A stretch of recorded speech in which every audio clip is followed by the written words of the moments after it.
I'm Brooke Hayes. I'm 28 years old, and 5 minutes before my sister fainted at our family dinner, she was laughing at me like I was the most embarrassing person at the table. Not quietly, not in a joking way that could be brushed off later.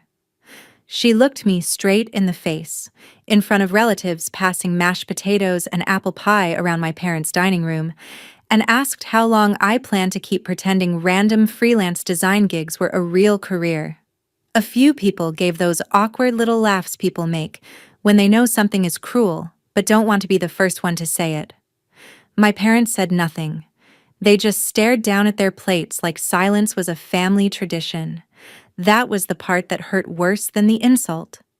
I had spent years swallowing comments like that, letting everyone call it sibling rivalry, letting her turn every small win of mine into a punchline. But that night, I had something in my purse she didn't know about. Something official. Something printed in color. Something with a company logo, a salary number, and my name on it. So when she smiled and said no major company would ever take me seriously, I put my hand flat on the table and hit it hard enough to make every fork jump. Then I reached into my bag, pulled out the envelope, and slid it into the center of the table. I didn't yell. I didn't cry. I just said, "Then look at this." She grabbed it with that same smug look she always wore when she thought she was about to embarrass me.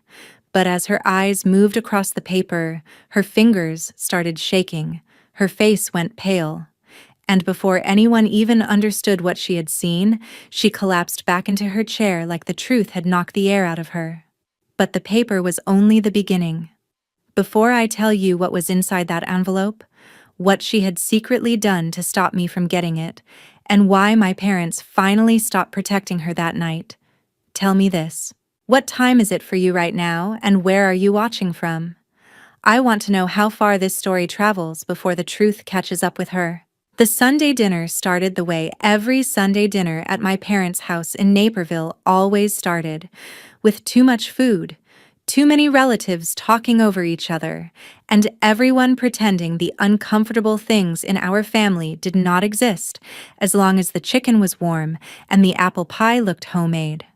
My mother, Patricia, had made roasted chicken and mashed potatoes. My father, Greg, kept refilling glasses of iced tea like that was his official job. My Aunt Linda brought green beans with almonds.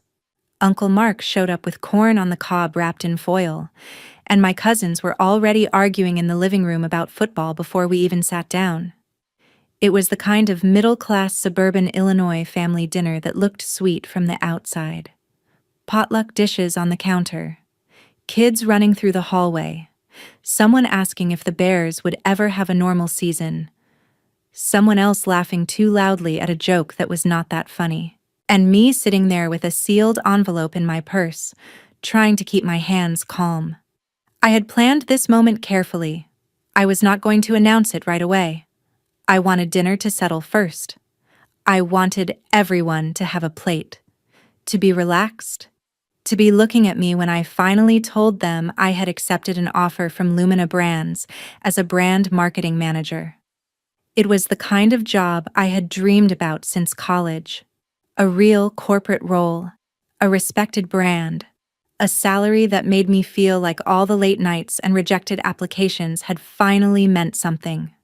But across the table, Riley was already watching me like she could smell good news before I said it.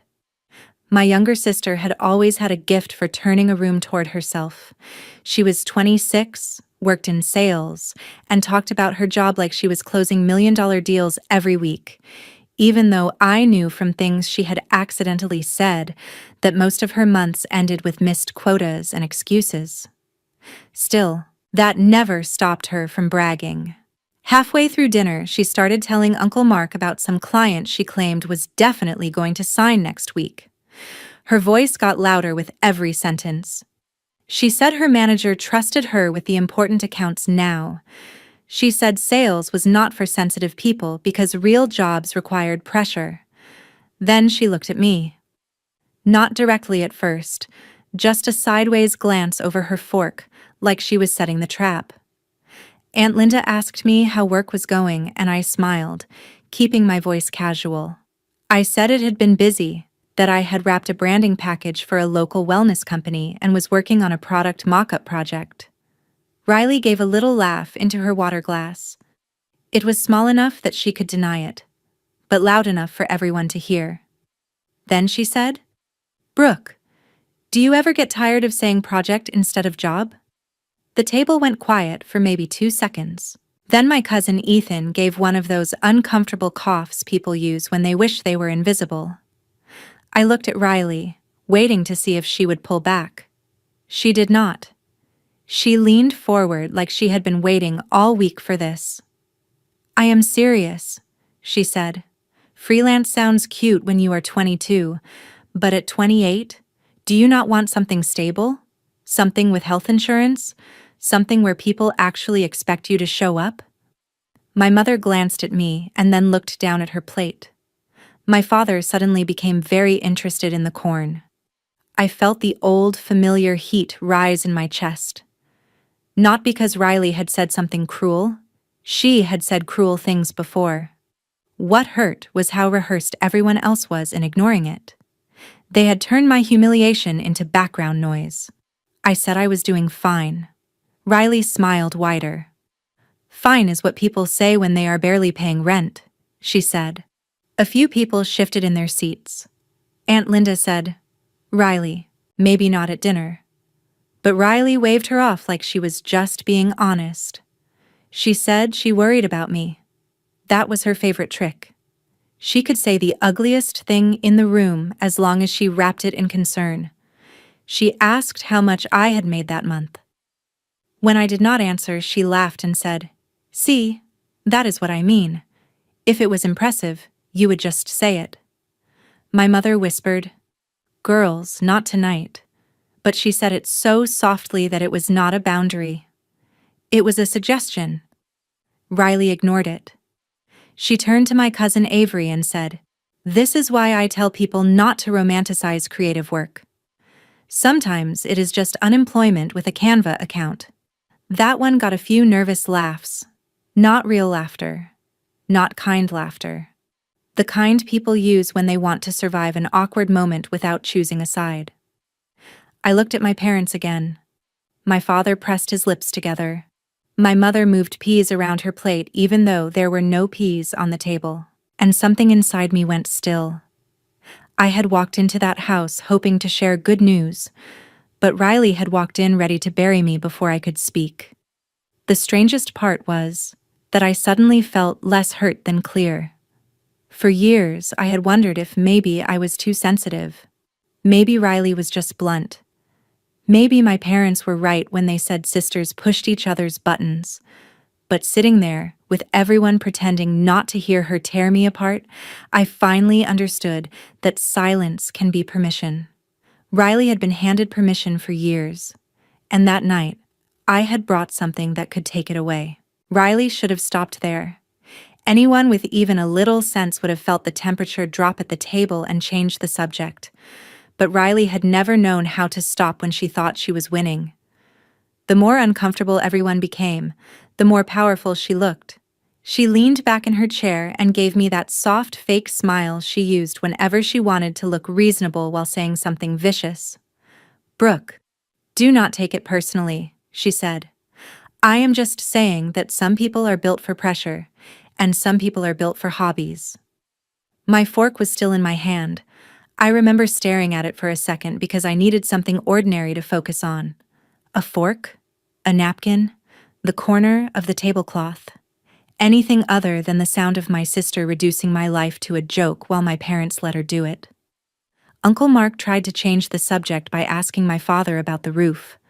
My father answered too quickly, grateful for the escape. But Riley was not done. She cut right through their conversation and said, "Actually, Dad, this is important. Brooke needs someone to tell her the truth. Mom and Dad have babied her for years." My head snapped up. "Babied me?" I said. Riley shrugged. "You get praised for everything.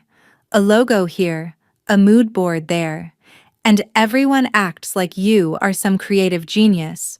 But in the real world, Companies care about results. They care about numbers. They care about people who can perform. I could almost feel the envelope in my purse burning against my chair. My name, Lumina Brands, Brand Marketing Manager, $115,000 a year. Benefits, bonus, relocation support if needed. Every word of that offer was sitting a few inches from my hand, while Riley told the table no serious company would ever want me. And she did say that. She said it slowly, like she wanted each word to land. Let us be honest, Brooke. No major company is looking at someone who has been floating around doing freelance scraps. You are probably going to stay entry-level forever, if you even get in. The silence after that sentence was different. It was not awkward anymore. It was heavy. Even the kids in the living room seemed quieter. Aunt Linda put her hand over her mouth. Ethan stared at his plate. Avery looked from Riley to me with wide eyes. My mother finally said Riley's name, but it came out weak. Riley did not even look at her. She kept her eyes on me, waiting for the usual version of Brooke. The Brooke who swallowed it. The Brooke who laughed it off. The Brooke who went home and cried in the car because she did not want to make the family uncomfortable. But that Brooke was not available anymore. I turned to my parents. I gave them one last chance. Not with words, just a look. A look that said, "Are you really going to let her say this? Are you really going to sit there again?" My father looked away first. My mother's eyes filled with something like guilt, but guilt without action is just decoration. That was when I put my palm flat on the table and slammed it down. The sound cracked through the dining room. Forks jumped. A glass rattled. The conversations in the next room stopped completely. Riley flinched, and for the first time that night, her smile broke. I did not raise my voice. I did not need to. I said, "So that is what you think?" Riley blinked. "Brooke, calm down." "No," I said. "You wanted the truth at dinner. Let us have the truth at dinner." My mother whispered my name like she was afraid of what I might do, but I was already reaching down into my purse. My fingers closed around the envelope. For 1 second, I thought about putting it back. I thought about waiting. Maybe announcing my new job later, privately, away from Riley's poison. But then I looked at her face. That smugness had returned. Not fully, but enough. She still thought I was reacting emotionally. She still thought she controlled the room. So I pulled out the envelope and placed it in the center of the table. It was thick white paper, printed cleanly, with the Lumina Brands logo visible through the folder edge. Riley's eyes dropped to it. "What is that?" she asked. I slid it toward her. "You seem very confident about what serious companies think of me," I said. "So read it." She laughed. It was not her normal laugh. It was sharper, more nervous. "Is this supposed to be one of your little client contracts?" I did not answer. That made her more irritated. She reached out and snatched the envelope like she was about to expose me. For a second, I watched her enjoy the performance. She wanted the family to see her open it. She wanted the reveal to belong to her. She wanted one more chance to make me small. Then she pulled out the paper. Her eyes moved across the top. Lumina Brands. Her smile froze. Her fingers shifted lower. Offer letter. Brand Marketing Manager. Her throat moved like she was trying to swallow something sharp. Then her eyes reached the salary line. $115,000 base salary plus annual bonus and benefits. Her hand began to shake so badly that the paper made a faint rustling sound. And in that moment, everyone at the table understood that the person who had just called me a failure was holding proof that I had already won. For a few seconds, no one spoke. The entire dining room seemed to shrink around that piece of paper in Riley's hands. I could hear the hum of the refrigerator from the kitchen. I could hear someone's chair creak. I could hear my own heartbeat, calm and steady in a way that surprised me. Riley read the same lines again. I knew, because her eyes kept jumping back to the salary, then to my name, then back to the company logo. It was as if she believed the words might rearrange themselves if she stared long enough. My Aunt Linda was the first person to break the silence. "Brooke," she said carefully, "is this real?" I looked at her, then at my parents. "Signed yesterday," I said. "Start date confirmed this morning." My mother's mouth opened, but nothing came out. My father reached for the paper, but Riley held it tighter. Her knuckles had gone pale. She whispered, "No." It was barely audible. Then louder. "No, that is not possible." That sentence told me more than she meant it to. Not congratulations. Not how did this happen. Not even I am sorry. Just, that is not possible. Because in Riley's mind, my success was not just surprising. It was a violation of the story she had spent years telling about me. I stood there and watched her realize that every joke she had made, every eye roll, every little comment about my career being unstable had just been exposed as jealousy. Ethan leaned forward and said, "Wait, Lumina Brands? Like the Lumina Brands in Chicago?" I nodded. "Brand marketing manager," Avery read softly from where she sat closest to Riley. "That is huge." The word huge seemed to hit Riley physically. Her breathing changed. She looked around the table, and for the first time that night, everyone was looking at me, not her, not with pity, not with embarrassment, with surprise, admiration, even pride. That was the attention she had been trying to prevent. Her chair scraped against the floor as she pushed back. She tried to stand, but her knees buckled before she fully rose. Patricia jumped up. "Riley, honey." Riley's lips parted, but no real words came out. She clutched the offer letter against the table like it was evidence at a trial. Her face drained of color so fast that even I felt a flicker of concern. Then she fell back into her chair, her head dropping to one side, eyes closed. My mother screamed her name. My father moved behind her and held her shoulders. Aunt Linda rushed to the kitchen for a cold towel.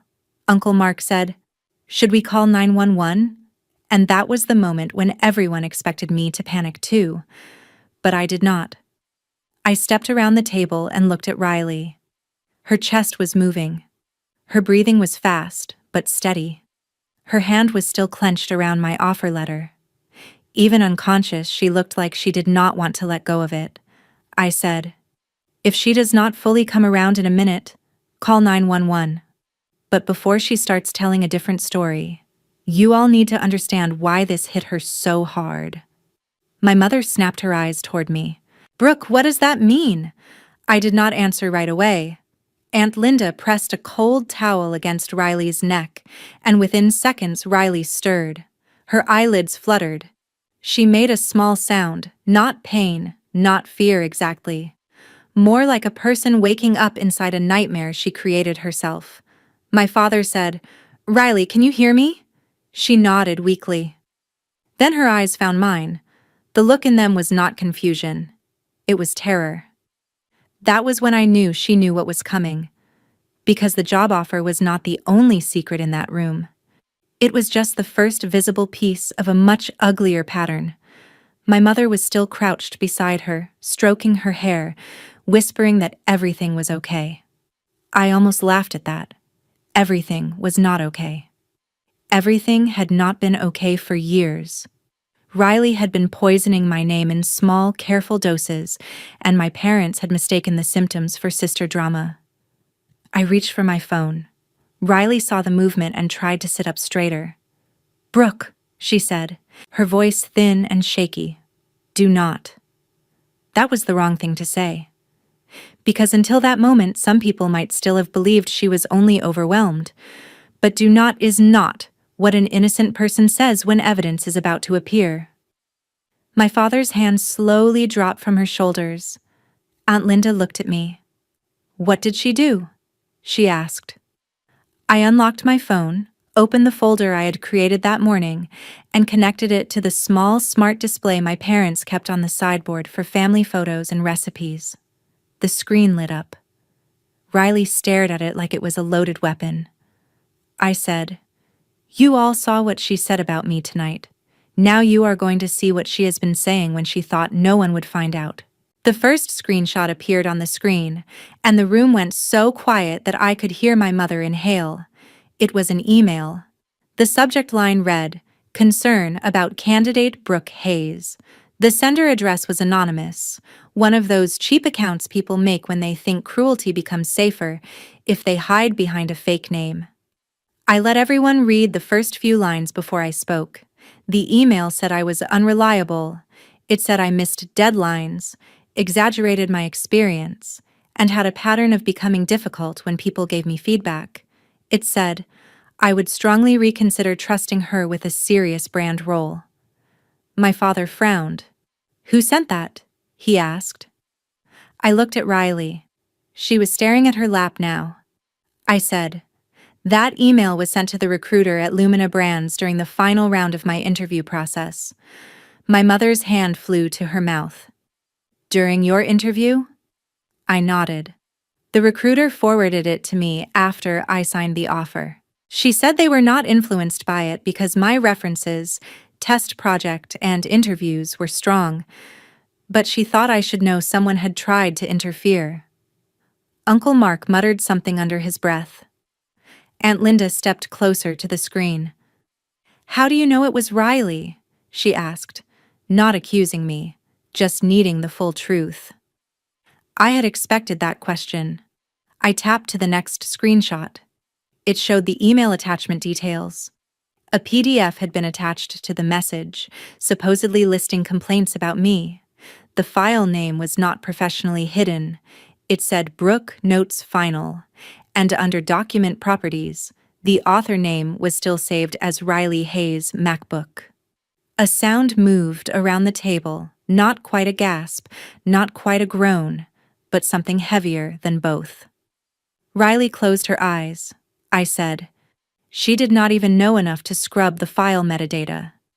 Ethan, who worked in IT, leaned forward and said quietly, "That is possible. If she made the PDF from her own laptop and did not remove the author info, it would show up like that." Riley suddenly lifted her head. "Anyone could have used my computer," she said. Her voice was small but sharp. It was the same tone she used as a kid when she had been caught taking something and still wanted everyone to believe there was another explanation. I nodded. "I knew you would say that." Then I opened the next image. It was a screenshot from the family group chat from 3 weeks earlier. Riley had written, "Some people are about to be humbled when they find out pretty portfolios do not equal real jobs." Beneath it, she had added a laughing emoji. My mother whispered, "Riley," but I kept going. I showed another screenshot. Riley had written, "I feel bad for companies that hire based on vibes." Then another. "Imagine being almost 30 and still hoping a brand notices you." Each one had been posted while I was in the final interview stages. I had said nothing then. I had pretended not to see them. But I had saved every single one. Riley's face had turned gray. She looked at our parents and said, "I was venting. That is all." I did not know she was applying there. I gave a humorless laugh. "You did not know?" I tapped to the next screenshot. This one was from a text Riley had sent me 2 months earlier after seeing my portfolio update online. She had written, "Lumina is not going to care about your little redesign mock-ups, but good luck, I guess." I let the room sit with that. Then I said, "You knew the company, you knew the role, you knew the timing, and you sent a fake warning to the recruiter because you were scared I might actually get it." Riley's eyes filled with tears, but they did not soften me. I had seen too many of her tears arrive exactly when accountability entered the room. My mother stood slowly. "Did you do this?" she asked. Riley shook her head, but the movement was weak.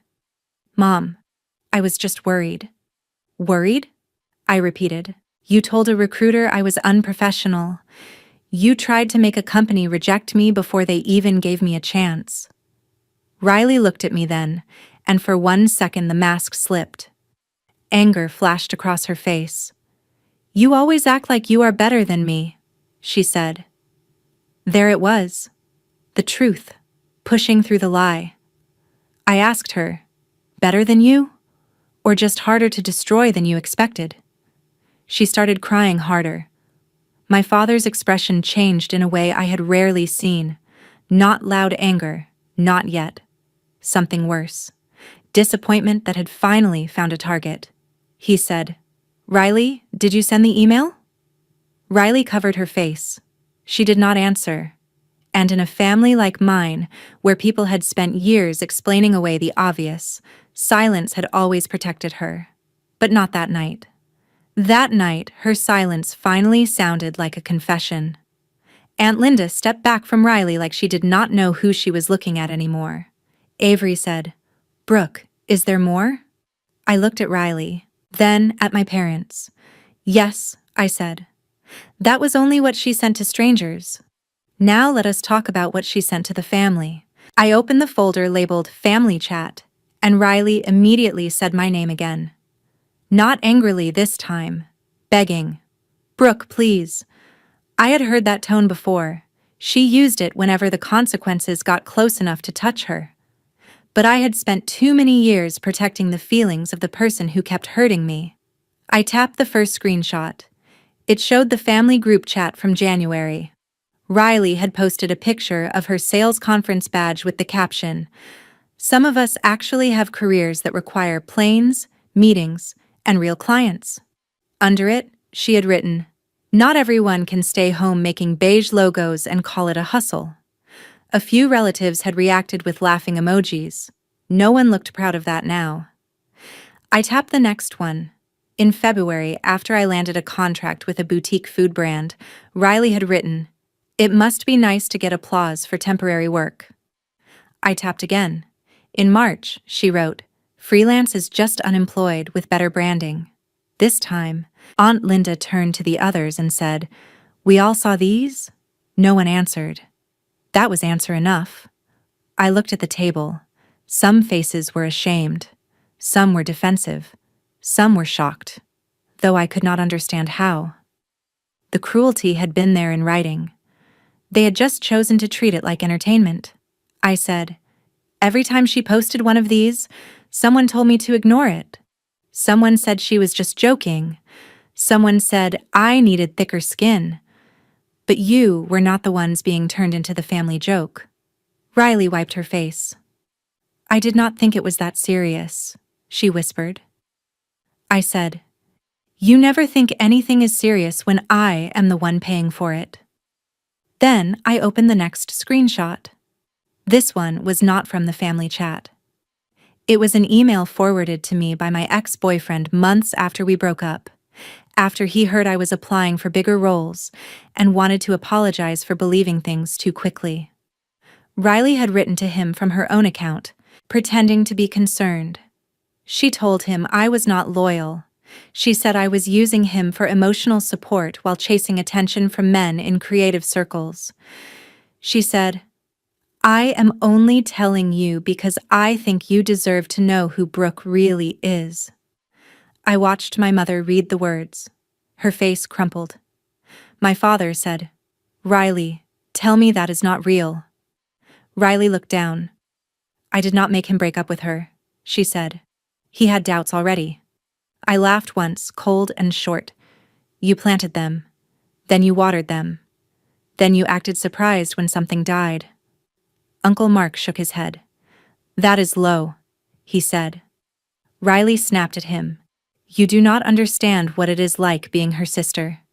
Everyone thinks Brooke is so talented and so calm and so put together.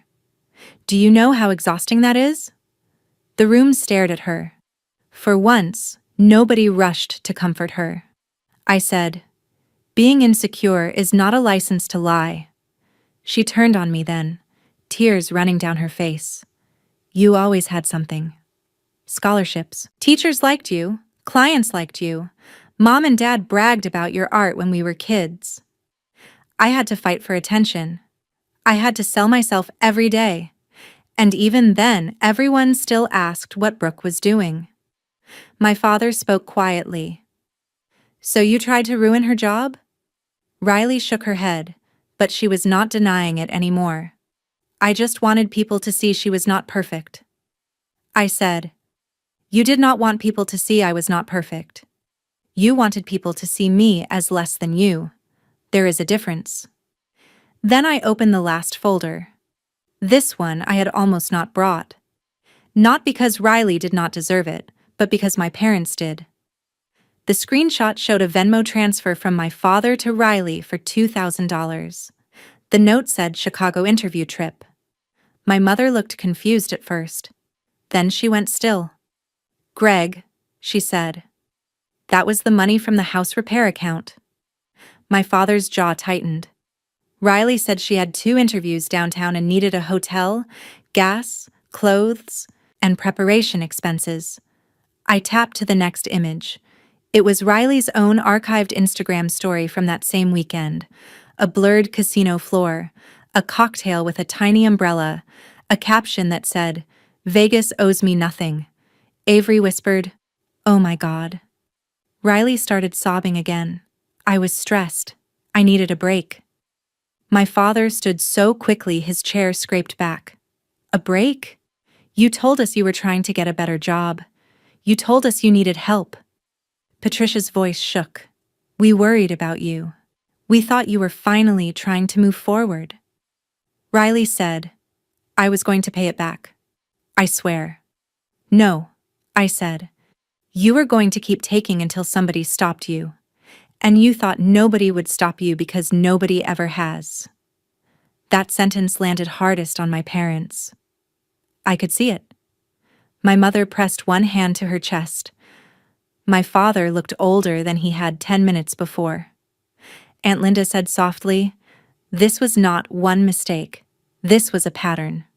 Riley looked around the room, desperate now, searching for the old exits. Sympathy, confusion, tears, blame Brooke for being dramatic. But every door was closing. She finally broke. "Fine," she said. "Fine. I sent the email. I posted the messages. I should not have done it. But none of you get it. I just wanted people to look at me for once." Her voice cracked on the last word. A year earlier, that might have made me feel guilty. That night, it made me tired. I said, wanting attention does not give you the right to destroy someone else's future. Riley covered her face and cried into her hands. But the difference was, this time, no one rushed to rescue her from the truth. My mother did not pull her into a hug. My father did not tell everyone to calm down. Aunt Linda did not say we should move past it because family is family. For the first time in my life, Riley was sitting in the consequences of her own choices, and the whole room was finally letting her feel the weight. I looked at the people around that table and asked the question I had been asking myself for years. When the person hurting you is family, how long are you supposed to stay quiet before keeping the peace becomes helping them hurt you? Riley kept crying, but the room had changed. 10 minutes earlier, her tears would have rearranged everything. My mother would have blamed stress. My father would have said we could discuss it later. Someone would have brought her water, rubbed her back, told me I had made my point. But this time, the tears did not erase the screenshots. They did not unsend the email. They did not turn the offer letter back into something Riley could mock. They just sat there on her face, late and useless. She looked at me and said, I am sorry. I really am. I was insecure, Brooke. I felt like everyone compared us. I felt like you always had this life I could never reach. I wanted to believe her apology meant something, but there was still too much self-pity in it. Too much focus on how bad she felt now that everyone knew. I said, I have been insecure too. I have been rejected from jobs. I have lost clients. I have cried in my car after interviews. I have watched people with more confidence and less skill get opportunities I wanted. But I never emailed your boss to ruin you. I never lied to your boyfriend. I never made the family laugh at you because I could not handle my own disappointment." Riley lowered her head. My mother started crying then, but quietly. Not the dramatic kind. The kind that comes when someone finally sees the damage they helped create. She stood beside my father and said, "Brooke, we failed you." My father nodded, his voice rough. We kept calling it sister drama because that was easier than admitting we needed to stop it. I looked at him. For years, I had wanted those words. But hearing them did not magically fix anything. It only confirmed how long I had been waiting. Patricia turned to Riley. "No more money," she said. Riley looked up fast. "Mom?" "No," Patricia said, and her voice was stronger than I had heard it all night. "You lied to us. You used us. You tried to sabotage your sister's career. We are done funding excuses." Greg added, "You will pay back the $2,000. All of it. And you are going to write a message in the family group chat tonight. Not tomorrow, not next week. Tonight. Explaining that the things you said about Brooke were lies and jealousy."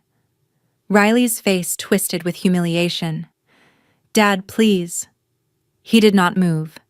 "And you are going to send a written correction to the recruiter you contacted. You are going to admit that your claims were false." Riley whispered. "That will make me look insane." Aunt Linda said, "No, Riley, it will make you look accountable." That word seemed to hit her harder than any insult could have. Accountable. The one thing she had avoided her whole life. My mother looked at the rest of the family and said, "And we owe Brooke an apology too." Every person who laughed, every person who stayed quiet, every person who treated those messages like jokes, we helped make this normal. Nobody argued. Some looked down. Some nodded.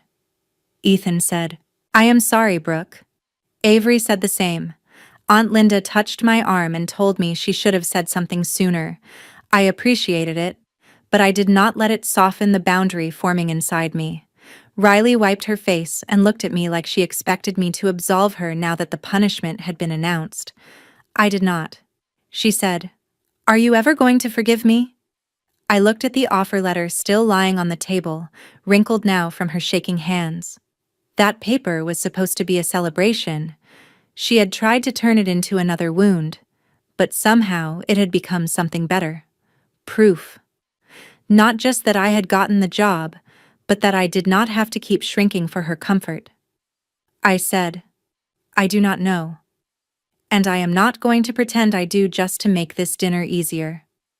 She started crying again, but quieter this time. I continued, "You tried to make me look small, because you could not stand feeling small yourself. You tried to break my confidence, my relationships, and my future.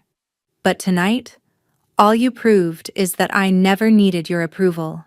I picked up the offer letter and placed it back into the folder. Then I turned to my parents. "I love you," I said, "but I need distance. An apology is a beginning, not a repair. If you want a real relationship with me, it cannot be built on pretending this was just a bad night." My mother nodded through tears. My father looked like he wanted to hug me, but for once he did not force the moment. He simply said, "We understand." I picked up my purse. The dining room was silent again, but this silence was different. It was not the cowardly silence that had protected Riley. It was the silence of people finally understanding what their comfort had cost someone else. At the doorway, Riley whispered my name. I turned back. She looked smaller than I had ever seen her, not because I had destroyed her, but because the version of herself she had built on lies had finally collapsed. She said, "I did not think you would actually expose me." I looked at her and said, "That was your mistake. You thought my silence meant I had no proof." Then I walked out into the cool Naperville night, past the porch light, past the quiet driveways, past the life where I had spent years trying to be accepted by people who only noticed my pain when it became impossible to ignore. I sat in my car for a moment with the offer letter beside me and breathed like someone who had finally put down a weight she had carried since childhood. The lesson I learned that night was simple, but painful. Jealousy inside a family does not become harmless just because people call it normal. Silence does not keep peace when it protects the person causing harm. And forgiveness without accountability is not healing.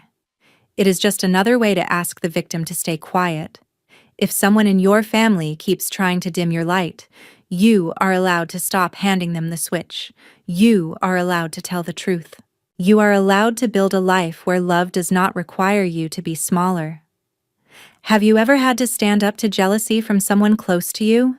Share your story below, because someone listening may need your courage to find their own.